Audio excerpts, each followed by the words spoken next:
네, 안녕하세요. 스윙데드입니다. 네. 이번에 새로 이제 제가 Y토크라는 컨텐츠를 만들었습니다. 뭐, 기존에 몇 개 영상 올렸었는데, 뭐 아주 새로운 건 없어요. 다만 새롭다고 하는 건, 이제 직접 제가 얼굴을 보고 이야기를 나누는 방식의 토크 방식의 좀 콘텐츠로 진행을 해볼까 합니다. 이런 영상을 만드는 이유 자체가 상담할 때 또는 뭐 여러 가지 누가 질문을 할 때 매번 같은 질문에 대해서 같은 대답을 하는 부분도 이제 제가 귀찮고 또 힘들어서 시간적으로 너무 좀 비효율적이라고 생각해서 내 아이한테 맞는 솔루션을 찾기 위한 어떤 기본적인 왜 그럴까에 대한 일반적인 이유들을 따로 설명을 하기에는 시간이 없어요. 그래서 이런 영상을 통해서 그 부분은 뭐 어디 영상을 찾아보세요, 유튜브를 보세요, 블로그를 보세요 해서 최대한 좀 상담을 좀 효율적으로 하기 위해서 이런 영상을 만들기 시작을 했는데 어, 몇 번 들어와 보신 분들은 알겠지만 뭐 그렇게 뭐 구독자 수나 뭐 조회수가 별로 없어서 잘 만들어서 많은 조회수를 얻겠다라는 목적은 절대 없습니다. 다만 전달하는 과정에 있어서 보통 아이들이 이제 청각 집중력이 약해요. 얘는 좀 말을 해도 잘 못 알아듣거나 잘 놓치는 경우가 있어요라고 이제 청각적인 집중에 대한 방법을 좀 집중을 늘리는 방법을 물으실 때 제가 하는 얘기가 늘 있거든요. 시각 집중력이 좋아지면 청각 집중력도 같이 좋아질 수 있다. 그렇게 말을 해놓고서 저는 시각적으로 전혀 뭐 제공해 드리는 게 없어가지고 오히려 답답하다고 느끼신 이야기도 하셔가지고 네 직접 얼굴을 이렇게 드러내고 부끄럽습니다. 많이 긴장이 됩니다. 그래서 이제 좀 제 스스로 혼자서 좀 주절주절 얘기를 하지만 제가 좀 더 편한 어떤 부분도 있어요. 왜냐하면 글을 읽는 거하고 누구한테 얘기하는 거하고 다르잖아요. 네. 그래서 오늘 처음 시작으로 이제 와이토크를 앞으로 조금씩 그때그때 생각나는 주제 아니면 뭐 저한테 이제 질문 들어오는 부분들을 설명을 드리려고 합니다. 오늘 첫 번째 주제는 편식입니다. 편식. 네, 애 키우는데 먹고 자고 싸고 이 육아의 대부분은 이제 사실은 먹는 부분이죠. 편식이 있으면 뭐 밥 한 끼 먹이는데 정말 1시간, 2시간 걸리고 또 편식이 또 영양적으로 좋진 않잖아요. 예. 그래서 이 뭐 발달이 느리건 뭐 잘하건 간에 이 내 아이의 어떤 편식을 어떻게 고칠 것인가. 그래서 검색하고 물어보고 뭐 이거저거 오만 방법을 다 해봐도 결국에는 편식이 더 심해지죠. 예. 그런 부분들에 있어서 어떤 방법을 선택하기 이전에 몇 가지 원인, 또 이유, 이런 것들을 같이 이제 찾아보고 제 나름대로 저만의 어떤 이유를 한번 설명을 드릴까 합니다. 편식의 원인을 알아야겠죠. 저는 그렇게 생각을 해요. 모든 원인을 자꾸 진단으로 보거나 아니면 어쩔 수 없다, 뭐 기질적이다 이런 쪽으로 좀 보기보다는 기본적으로 아이들이 편식이라는 과정은 꼭 있어요. 모든 아이들이. 근데 이 편식이 조금씩 좋아지고 적응 단계를 거치는 데 있어서 항상 어려운 부분이 있어요. 이 걸림돌. 이런 부분들은 무엇일까 생각을 해봤을 때 제가 한 크게 딱 두 가지로 봅니다. 첫 번째, 아이 쪽에 어려움이 있는지 아니면 부모의 양육 방식, 양육 태도 때문에 이런 편식이 쉽게 고쳐지지 않는지. 그래서 아이의 어떤 기질과 부모의 양육 태도, 양육 방식 이런 부분들을 해서 원인을 좀 찾아볼까 합니다. 그렇죠. 지금 화면에 보이시다시피 일단 까다로운 기질의 아이들은 밥이든 뭐든지 쉽진 않아요. 또 부모의 양육 방식도 그런 까다로운 기질 아이한테 내가 어떤 방식으로 해야 되는지에 대해서 굉장히 혼란스러워 하실 수 있어요. 아이의 기질 크게 한 세 가지로 볼 수 있습니다. 순한 아이, 반응이 느린 아이, 까다로운 아이. 순한 아이, 반응이 느린 아이는 편식이 있을 가능성이 거의 없죠. 예. 대신에 이제 까다로운 아이가 대부분 뭐 어떤 연구도 그렇지만 우리가 상식적으로 생각해 볼 때 까다롭다는 것 자체가 일단 음식에서 가장 먼저 드러나게 돼 있습니다. 그러면 이 까다롭다, 까다롭지 않다, 까다로운 게 뭐가 까다로우냐는 그렇게 보실 수 있어요. 까다롭다, 까다로운 아이의 정의는 우선 스트레스에 대해서 좀 과민 반응합니다. 무슨 얘기냐면 어떤 외부에서 자극이 왔을 때 먹는 게 됐건 놀게 됐건 뭐가 됐건 간에 거기에 대해서 민감하게 반응을 하되 매우 과한 반응을 보이는데 까다로운 아이들의 공통점은 뭐냐면 일단 스트레스에 매우 취약해요. 그래 쉽게 좌절되고 울고 짜증내고 그렇죠. 그러면 이 울고 짜증내고 이 까다롭다라는 거는 왜 그럴까? 감각적으로 보면 뭐 일단 모든 아이들은 태어나서 무언가 자기가 적극적으로 자발적으로 탐색하고 다양한 걸 받아들이기 이전 단계 나를 보호해야 되는 그 시기에 모든 거는 모든 자극에 대해서 일단은 경계하고 불안을 해야죠. 예, 그래서 이 까다로운 아이들이 나타내는 모든 그 감정의 어떤 표현 방식들, 짜증, 분노, 울음, 뭐 이런 여러 가지 부분들이 그 근간은 그 모든 감정의 기본은 불안이라고 볼 수 있어요. 그래서 아이의 어떤 까다롭다, 뭔가 고집스럽고 짜증 많이 내고 이런 부분들에 있어서 아 이건 불안이구나. 불안으로 인해서 이런 어떤 감정들이 나타나는구나라고 이해를 해주시면 좋을 것 같아요. 그리고 부모의 양육 태도, 양육 방식은 한 네 가지로 볼 수 있는데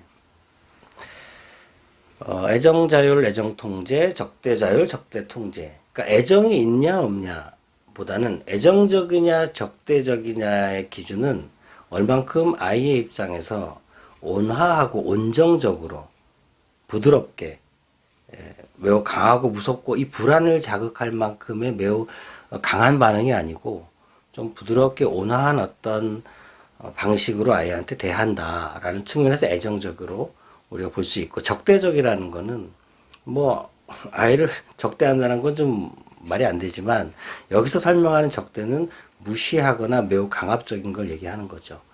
그리고 자율적이냐 통제적이냐는 여기서는 이제 결정권이에요.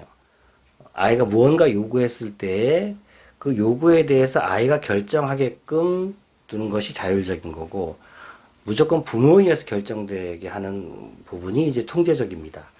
그래서 일반적으로는 애정 자율적이 가장 좋지 않겠냐. 아이한테 따뜻하고 온화하고 아이의 선택권에 뭔가 존중해주고 그렇지만 이 선택권이라는 부분에 있어서 편식 과정에서 모든 제시되고 아이가 이제 받아들이는 상황에서 싫어라고 했을 때 싫어할 수는 없잖아요. 그럴 때 싫지만 어째 해서 아이가 받아들이게끔 꼬시든지 뭐 협상을 하든지 아니면 다양한 방법을 써서 결국 부모가 결정해주는 그래서 애정 통제적인 부분들이 편식에 있어서는 조금 저는 도움이 될 거라고 생각을 하는데 애정 자율적인 어떤 양육 방식이 아이의 편식을 더 심하게 안 좋게 할 수 있다라고 생각이 됩니다.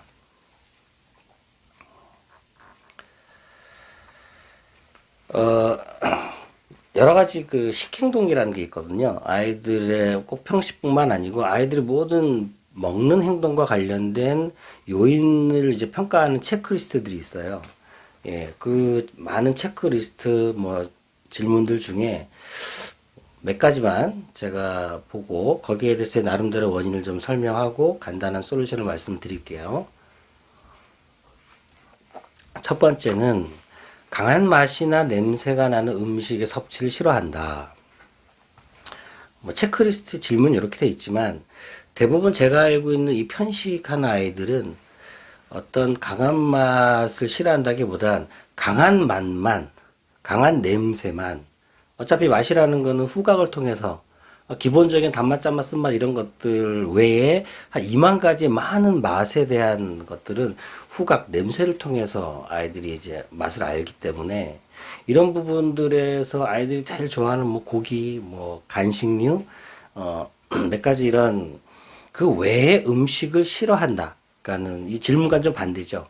매우 강한 맛이나 냄새 외의 것들, 특정 음식 맛 외에 나머지를 싫어하는 것들이 가장 많기 때문에 이런 경우에는 그렇습니다.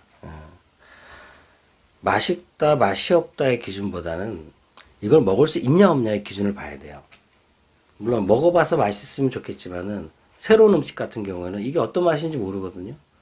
그럼 이걸 내가 입에 넣을지 말지, 편식의 시작은 맛이 있다 없다가 아니고 이걸 입에 넣을지 말지에 대한 결정을 어떻게 할 것이냐라는 거예요. 그러면 일단 먹어보지 않은 새로운 음식에 있어서 이게 새롭다라고 하면 일단은 경계하고 거부해야죠.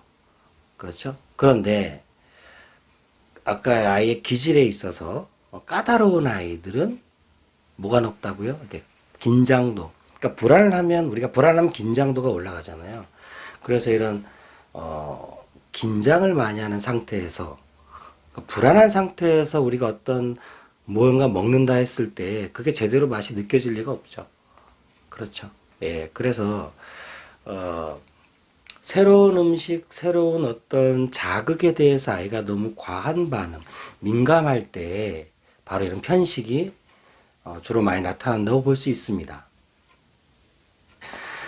자, 그래서 자, 이렇게 새로운 어떤 음식, 새로운 자극에 대해서 너무 거부 반응을 한다 하면 우선 감각적으로도 뭐 분석할 수 있어요. 왜냐하면 감각 방어라는 어떤 보호계의 시기, 나를 보호하는 이 시기에 당연히 나타날 수 있는 거부긴 한데 이 부분들을 뭐 다른 음식과 섞어주거나 조금씩 아주 소량으로 해서 천천히 맛보게 한다거나 또 아니면 뭐 이걸 먹으면 뭐 영상을 보여줄게 이런 식으로 꼬셔서 아니면 아이가 영상 보고 있을 때 멍할 때 아무것도 모를 때 이렇게 먹게 한다든지 다양한 방법을 쓸 수가 있습니다.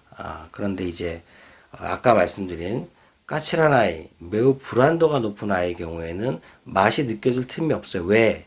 후각은 냄새는 들어오면 바로 편도체로 들어가기 때문에 편도체와 또 해마는 바로 기억이죠. 우리 흔히 알고 있는 편도체는 불안, 공포 이런 어떤 굉장히 큰 반응이 있기 때문에 도저히 뭔가 기억되기가 어렵죠. 오히려 불안한 기억 때문에 그 음식을 맛보지도 못하고 바로 거부할 수 있는.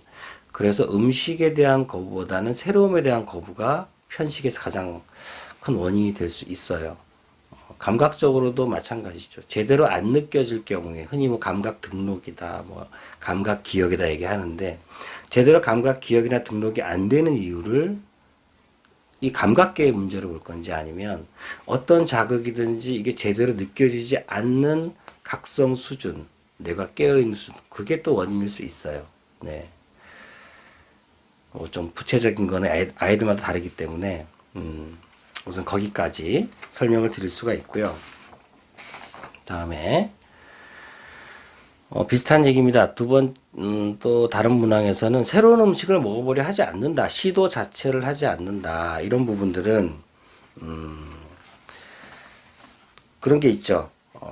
우리가 이제 꼭 음식뿐만 아니고 어떤 장소, 사람, 어떤 상황, 어떤 자극, 촉각이든 뭐든 정경 감각이든 소리든 이런 어떤 새로운 것에 대해서 아이가 기본적으로 거부 반응을 많이 보이고 탐색하지 않는다라고 한다면 당연히 음식에 있어서도 편식을 보일 수 있습니다. 그래서 어떻게 하면 이 새로운 것을 받아들일 수 있는 적응 단계를 만들 것이냐. 이 적응 단계를 만드는 게 되게 중요해요. 그렇죠? 그러면 아이가 새로운 것들을 처음 봤을 때 우리는 야, 가서 한번 해봐, 만져봐, 먹어봐 했을 때 바로 아이가 거부를 하죠. 그럴 때 더더더 아이한테 먹으라고 뭔가 촉구를 하거나 꼬시게 되면 더더 아이가 더 물러설 수 있어요.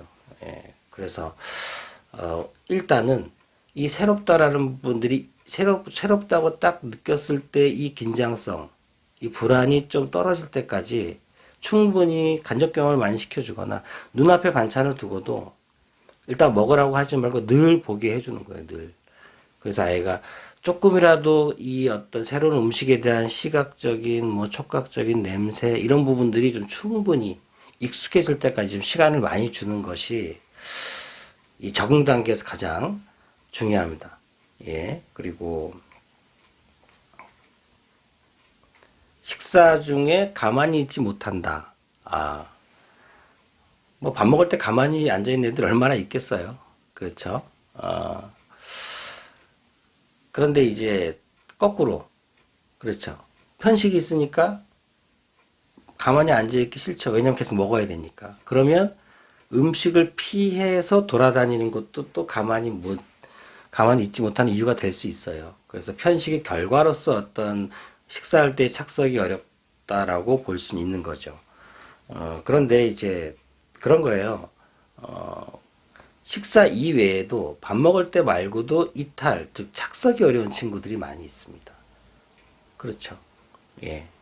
우선은 음식 앞에 아이가 좀 있어야, 좀 오래 있어줘야 그 앞에서 뭐 꽃이든지 익숙해질 때까지 계속 뭐 냄새 뭐 아니면 시각적으로 보게 해야 될 텐데 가만히 있지는 않는 거예요. 가만히 있지 못하는 거는 뭐 여러 가지 이유가 있을 수 있어요. 감각적으로 뭐 둔해서 계속 뭐 움직임을 추구한다든지 아니면 어떤 특정 상황, 이 착석이라는 상황에 대한 매우 거부감을 가진다든지 먹는 것 자체에 있어서도 크게 흥미가 없으면 일단 이탈하고 싶어 하죠. 예. 그래서 밥 먹을 때 아이들이 오래 앉아있고 잘 앉아있게 하려면 식사 외에 자기가 좋아하는 상황 또 아니면 무언가 내가 원하는 것을 얻기 전에 기다리는 이런 어떤 착석 시간을 평소에 늘리는 게 매우 중요하죠. 그냥 우리가 대놓고 무조건 앉아 있진 않잖아요. 네가 잘 앉아 있기만 하면 무언가를 제공하는 거죠.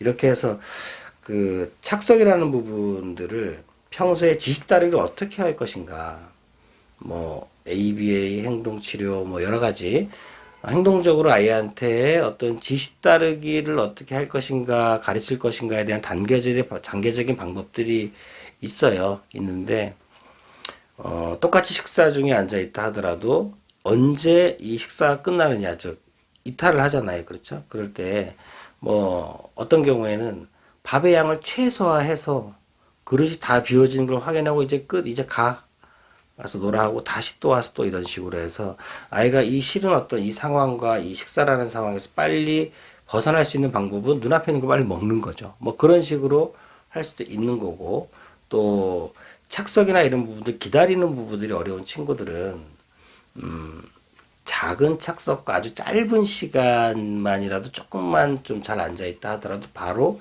보상을 주거나 뭐 바로 이제 그만 가도 돼라고 해서 이탈을 허용할 수 있는 그런 긍정적인 착석에 대한 긍정 경험을 한 1초, 2초부터 시작을 하는 게 매우 중요합니다. 예, 다음엔 음식을 씹는 것을 어려워한다. 뭐 정말 구강이나 연하, 이 삼킴장애 이렇게 정말 우리가 물리적으로 근골격계의 어떤 신경학적으로 좀 삼킴에 대한 씹는 거에 대한 섭식에 대한 어려움이 있는 것을 빼고 자기가 좋아하는 거 잘 먹어요. 그렇죠? 근데 싫은 거는 잘 씹지 않아요. 뭐 그럴 수도 있어요. 그런데 그 어떤 특정 질감에 대한 거부감이 또 있을 수가 있어요. 아이들이 딱딱한 것 씹는 거를 싫어할까요? 아니면 물컹물컹한 걸 씹는 걸 싫어할까요? 네. 뭐 키워보신 분들은 아시겠죠. 대부분 딱딱한 걸 좋아해요. 물컹한 걸 왜 싫어하냐? 자, 우리가 놀이를 할 때도 클레이 아니면 어떤 뭐 흙, 모래 이런 것들을 좋아하는 아이들이 있지만 우리가 이제 좀 까다로운 아이들 경우에는 민감한 아이들은 좀 거부를 많이 해요. 그 이유는 자, 손에 뭔가 묻었어요. 이 이물감이라는 거는 불쾌해야 돼요. 원래 불쾌하죠. 왜냐하면 뭔가 더러운 게 묻었으면 이거 씻어내야 되잖아요. 그렇게 해서 딱딱하고 내가 언제든지 딱 털어버릴 수 있는 이 안정감이 있는 것과 계속 묻어가지고 어떻게 해야 될지 모르는 이 불안감. 네, 이런 것 때문에 구강도 마찬가지. 입안에 음식이 들어왔는데 이거를 내가 잘 씹어서 덩어리로 딱 모아가지고 꿀꺽 삼켜야 되는데 얘들이 어떻게 이제 할지 모르는 거예요. 심지어 이빨 사이 잇몸에 막 조금씩 끼는 거예요. 이 불쾌감들이 있어요. 그래서 아이들이 좀 물컹물컹한 것들을 좀 쉽게 어려워하죠. 네. 뭐 그럴 때는 어떻게 해야 되느냐. 뭐, 그렇죠. 예, 우리가 촉각이라는 부분들에 있어서 좀 민감한 것들을 둔감화시키는 몇 가지 전략이 있어요. 뭐 흔히 구강 방어라고 하죠. 근데 구강도 촉각이 물론 촉각 중에 가장 강력하죠, 이쪽이. 예. 가장 민감하게 반응할 수 있는데 촉각을 둔화시킨다기보다는 촉각을 안정화시키고 진정시키는 자극들이 있어요. 그 이제 컴프레션, 다음 스콜, 다음에 바이브레이션 세 가지. 차가운 거, 압력, 압각, 흔히 뭐 구강 마사지 이런 것들, 바이브레이션 이런 것들은 촉각을 진정시키고 안정화시키는 자극이기 때문에 그런 것들을 좀 자극을 아이한테 구강 내로 좀 많이 좀 제공을 해 주시는 게 도움이 될 수 있습니다. 다음은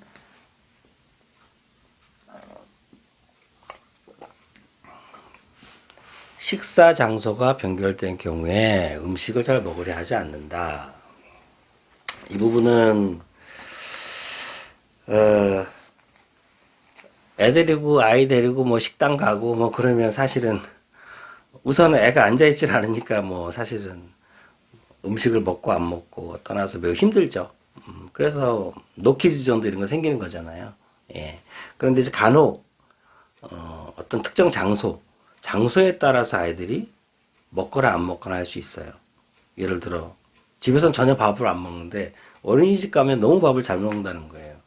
그러면 얘가 좀 눈치가 있어서 분위기 때문에 친구들이 먹으니까 같이 먹는구나 라고 긍정적으로 생각을 할 수 있거나 아니면 뭐 엄마와의 관계 아니면 잘못된 어떤 엄마와의 어떤 식사 상황에서의 기억들 또 간혹 정말 엄마의 음식이 맛이 없거나 예, 그럴 수 있어요. 예. 이런 장소에 대한 부분들은 정말 그 장소만 문제냐? 그럼 그 장소만 벗어나면 잘 먹잖아요. 그럼 사실 뭐 우리가 편식 이것 때문에 편식이다라고 하면 좀 우리 굳이 뭐 이렇게 뭐 우리가 원인을 따지고 갈 필요는 없는데 이제 그런 거예요. 아까 말씀드렸듯이 공공장소 외식할 때 얘들이 가만히 있질 않는 거예요. 이건 모든 아이들이 그렇잖아요. 그럼 이럴 때 뭐 폰을 앞에 놓고 계속 또 착석을 유지시킬 수도 있지만 기본적으로 우리가 그 식사 장소 공공장소에서 내 아이가 꼭 이탈은 안 하더라도 우리 저 느린 친구들은 일단 뭐 소리를 지른다든지 또 계속 움직인다든지 이런 부분들 때문에 사실 좀 많이 힘들죠. 예. 근데 그 부분은 뭐 자기 자극이나 상동 행동 뭐 이런 부분들 나중에 아니면 기존에 어떤 블로그에 있는 글을 보시고 거기에 대한 솔루션을 따로 한번 이야기해 보겠습니다. 다음은 음식을 뱉거나 그냥 삼켜버린다. 그냥 삼킨다는 뭐 잘 씹지 않고 꿀꺽 삼킨다. 또 하나는 계속 음식을 입에 물고만 있는다. 뭐 여러 가지 있을 수 있는데 뭐 식탐이 강하거나 너무 아이가 급해가지고 충동적이어서 계속 꿀꺽꿀꺽 뭐 삼키기만 한다. 이런 경우에는 편식이라고 볼 수는 없죠. 예. 근데 이제 뭐 여기서 문제는 음식을 뱉는 거예요. 입에 넣었더니 뱉는 거죠. 그럼 이제 혼나야죠. 어딜 뱉어 막 이렇게. 예. 그러면 애는 더 싫어하죠. 막. 결국에 음식을 뱉는 부분도 그렇다 애 입을 막을 수도 없어요. 그렇죠? 그래서 이 편식에서 가장 안 좋은 결과가 바로 음식을 뱉는 거예요. 먹게 뺏게 할 수도 없잖아요. 그래서 행동적으로 보면 음식을 뱉고 나서 뱉어진 음식이 보이지 않게끔 시각적으로 강화되지 않게끔 빨리 닦거나 아니면 뱉은 거를 그래 네가 이거 꼭 닦아 없애 뭐 치워 이런 식으로 과잉정정해서 벌을 주거나 그런 좀 센 방법을 쓸 수는 있어요. 근데 이제 사실 그런 방법들은 거의 맨 마지막 방법이기 때문에 그 방법을 쓰기 이전에 좀 많은 다양한 어떤 시도와 방법을 써야 되는 것이고 혹시라도 그 방법을 쓴다 하더라도 치우거나 아니면 닦게 하거나 할 때에도 일관성 있게 매우 강하게 해야 되는 또 원칙들이 있습니다. 예, 그 부분은 또 죄송한데 그런 주제로 가면 이제 행동 중지에 있어서 벌을 어떻게 사용해야 되는지 아니 문제 행동을 서고해야 되는지에 대한 글로 또 가기 때문에 우선은 일반적인 원리를 이유를 좀 말씀드리자면 뱉거나 할 때에는 뱉었을 때에 이 음식이 완전히 나가지 않고 입안에 좀 그 맛이 느껴지게 하는 방법이 있어요. 뭐냐면 고체를 주면 뱉잖아요. 하지만 액체, 뭐 주스라든지 과일을 간다든지 해서 뱉었지만 여전히 입 안에서 그 맛이나 냄새가 남아 있어서 그 기억이 좀 될 수 있게끔. 그래서 다음에 먹을 때는 좀 거부감이 덜 하게끔. 그래서 액체류를 조금씩 묻혀가지고 우선 아이가 좀 익숙하게 하게끔. 그런 어떤 방법들을 쓰시는 것도 하나의 방법일 수 있겠습니다.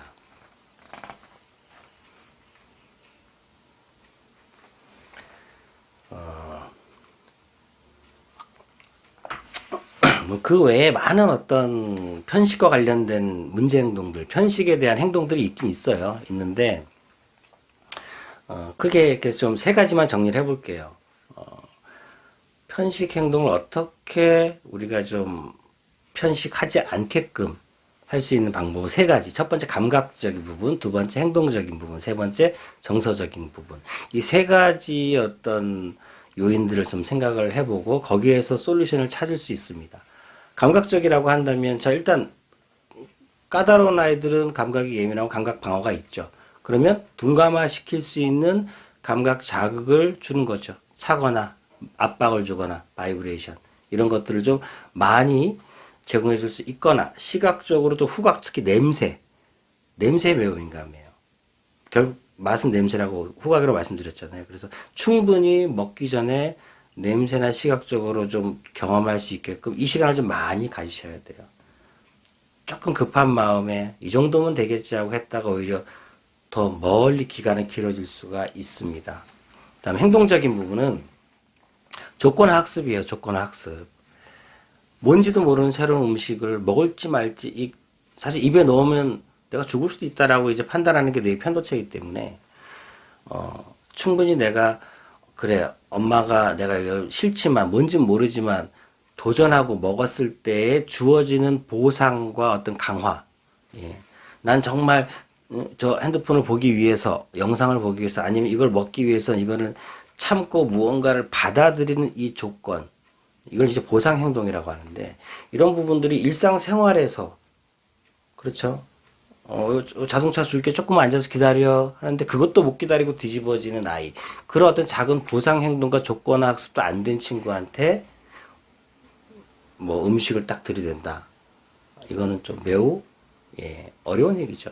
그래서 행동적으로 평소에 자기가 아이 스스로 무언가 얻기 위한 이 보상 행동, 조건 학습을 충분히 많이 시켜놔야 음식 앞에서의 협상이 좀 돼요. 그렇겠죠. 예. 끝으로 세 번째, 정서적인 부분인 건데, 자, 까다로운 아이, 기질적으로 까다롭다라는 건 불안도가 높다고 말씀드렸잖아요. 이 불안을 어떻게 잠재울 것인가, 떨어뜨릴 것인가, 매우 어려워요. 그래서, 저는 그런 말씀을 드리고 싶어요. 그래, 우리 아이가 조금 지금보다 똑똑해지고 인지가 올라오고 지능이 좋아지면, 이런 편식도 해결이 될 거야. 뭐, 그럴 수 있어요. 뭐, 인과관계를 아이가 충분히, 이해하고 그러면 이제 받아들일 수 있는데, 저는 그렇게 생각을 해요. 이제, 편식이라는 거 음식과 같은 이 대부분의 아이들이 정서도 그렇지만 언어, 인지 모든 이런 부분들이 음식을 통해서 처음에 아이들이 주세요, 뭐 먹고 싶고 막 이런 어떤 욕구가 생기거든요. 즉 발달에 있어서 기본적인 이너 드라이브 욕구는 처음에 음식을 통해서 얻을 수 있어요. 그러면 아이들이 이 정서라는 부분을 어떻게든 우리 정서지능이라고 하죠. 그러니까 일반적인 인지 말고 정서적으로 정서지능이 얼만큼 올라와 있느냐. 정서 조절, 좀 힘들어 잘 참고, 아니면 스트레스 받아서 울었지만 다시 빨리 회복하고, 이런 조절 능력. 이게 잘 돼야 사실은 활용 능력이죠. 잘 표현하고 받아들이는 것처럼. 그래서, 꼭 편식을 해결하기 위해서뿐만이 아니고, 내 아이의 발달의 모든 부분들은 사실은 이너 드라이브, 욕구와 동기인데, 이런 부분들이 어떤 스트레스 상황에 맞닥뜨렸을 때, 새로운 상황에 맞닥뜨려졌을 때, 이거를 아이 스스로 조금씩 헤쳐나가고 스스로 감정을 회복할 수 있는 이 정서지능이라는 것들을 늘 기본적으로 깔고 충분히 연습을 시켜줘야 된다. 라고 제가 이제, 좀 직접적이진 않지만 매우 또 근본적인 원인이다, 솔루션이다라고 말씀드리고 싶어요. 자, 그래서 최대한 제가 짧게 말씀드리고 싶습니다. 그래야 또 다음에 또 새로운 주제로 해서 또 많이 또 업데이트가 될 것 같아서. 자, 편식. 자, 음식은 맛있죠. 맛은 사실은 후각, 냄새. 이 냄새 후각은 편도체로 들어가서 어떤 기억 해마와 연결되어 있기 때문에 직접적인 어떤 욕구와 매우 관련이 있고 이게 감정과 관련이 있습니다. 그래서 편식하는 아이, 편식하지 않는 아이의 어떤 사회성과도 매우 연관이 크다고 볼 수 있어요. 그래서 뭐 기승전결 사회성, 기승전결 뭐 각성 꼭 그건 아니지만 사실 음식이라는 이 편식이라는 걸 통해서 우리 아이의 사회성에 매우 큰 영향을 줄 수 있는 많은 우리가 방법을 찾을 수 있다고 생각을 합니다. 네, 일단 요 콘텐츠 와이토크를 앞으로 계속 좀 진행해 볼까 해요. 예, 여러 가지 문제가 있어요. 뭐 공격, 자해, 착성, 뭐 지시 따르기, 뭐 수면 장애, 뭐 분노 조절, 대소변, 상동 행동, 뭐 자존감 분리불안, 뭐 자위, 뭐 학습 거부, 뭐 이 모든 부분들을 한꺼번에 다 할 수는 없기 때문에 이렇게 짧게 짧게 이런 와이 토크를 통해서 오늘 이렇게 처음 시작한 거기 때문에 다음번엔 조금 더 이렇게 좀 신경을 써서 예, 여러분들이 좀 보시기에 부모님이 들으시기에 도움이 된다 싶을 만큼 한번 짜보겠습니다. 네, 오늘 와이 토크 첫 번째 마치겠습니다. 감사합니다.